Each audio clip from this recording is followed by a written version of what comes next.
জীবনে যত বড় বিপদ আসুক, ডিপ্রেশনে যদি পড়ে যাও, কোনো সমস্যায় পড়ে যাও, মানে আর কোনো রাস্তাঘাট দেখতেছো না, এখন দেখতেছো দেয়ালে পিঠ ঠেকে গেছে, চারটা কাজ করবা, ইনশাল্লাহ তুমি ডিপ্রেশন থেকে বের হয়ে আসবা। সর্বপ্রথম কাজ হইলো 2 রাকাত নামাজ পড়ে ফেলবা।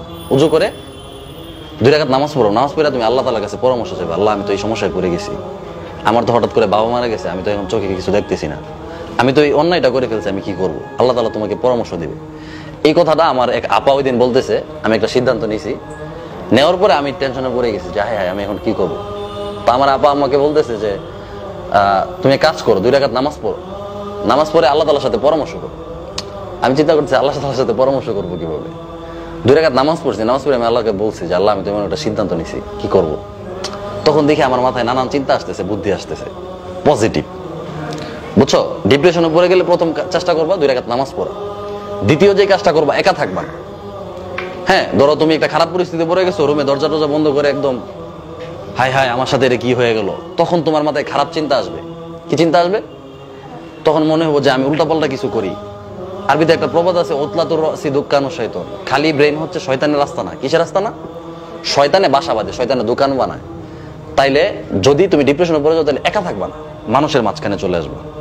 হাজার হাজার মানুষ যেখানে থাকে, তোমার আত্মীয় স্বজন যেখানে, তোমার ছাত্র ভাইরা যেখানে, তোমার বন্ধু বান্ধব যেখানে, তুমি ওইখানে চলে যাবা। তখন উল্টাপাল্টা চিন্তা আসবে না। কয়টা হলে? 3টা। নামাজ, রুমে একা থাকা যাবে না, মানুষের সামনে চলে আসবে।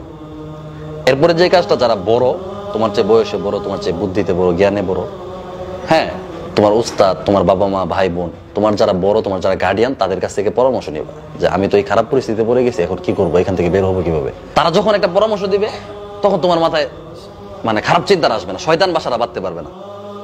কথা বুঝছো? আর তোমার মাথায় যদি কেউ পরামর্শ না দেয়, তাহলে তোমার মাথায় নেগেটিভ চিন্তা আসবে, খারাপ চিন্তা আসবে, উল্টাপাল্টা চিন্তা আসবে। এই কথা বুঝতে পারছো? এই 4টা কাজ করতে পারবা। যে কোনো সময় খারাপ পরিস্থিতি আসতে পারে, আসলে এই 4টা কাজ করে ফেলবা। প্রথম কাজটা করলে দেখবা আলহামদুলিল্লাহ একদম শান্তি হয়ে গেছো, নামাজে দাঁড়ায় যাবা, একা থাকবা না।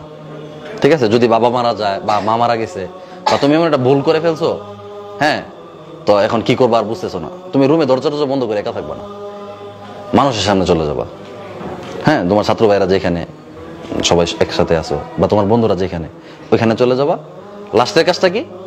যারা বড়, যাকে তোমার কাছে ভালো লাগে, সে উস্তাদ হোক, বাবা মা হোক, যেই হোক, হ্যাঁ, যার কাছে মনে হয় যে তার কাছে যদি বলো তাহলে কোনো সমস্যা হবে না, এমন একজন মানুষের কাছে গিয়ে এটা পরামর্শ করবো যে আমি তো একটা ভুল করে ফেলছি, বা আমি এমন একটা বিপদে পড়ে গেছি, এখন কি করব। তো উনি পরামর্শ দিলে দেখবো তোমার চিন্তা আসবে, বা তোমার অনেক আসান হয়ে যাবে, এই সমস্যা থেকে তুমি বের হয়ে আসার সুযোগ পেয়ে যাবে, আল্লাহ তাআলা তোমাকে ব্যবস্থা করে দেবে। পারবা? বিপদ তো যে কোনো সময় আসতে পারে, ঠিক না? তোমার জীবনে বিপদ, আমার জীবনে অনেক বিপদ গেছে, তো তোমাদের বিপদ আসবে না? আসবে। আসলে বিপদ আসলে হায় হায় আমি তো বিপদে পড়ে গেছি, এখন শেষ, আমার জীবন শেষ, এমন না বিষয়টা। এমন যে আমি বিপদে পড়ে গেছি, এখন কি করব। অনেকে আছে বোকা, দরজা মরজা লাগাই থাকে, পরে শয়তানে এসে আত্মহত্যা করে যে আত্মহত্যা করে, সে কোথায় যায়? জাহান্নামে যায়। আত্মহত্যাকারীর কোনো মাফ আছে? সে ডাইরেক্ট জাহান্নামে যাবে।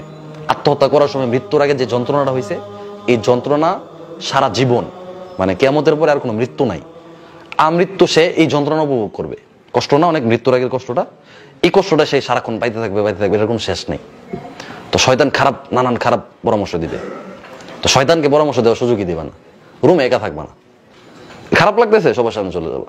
খারাপ লাগতেছে, নামাজ পড়বা। খারাপ লাগতেছে, বড়দের পরামর্শ নিবা। বুঝছো? মনে থাকবে সবার?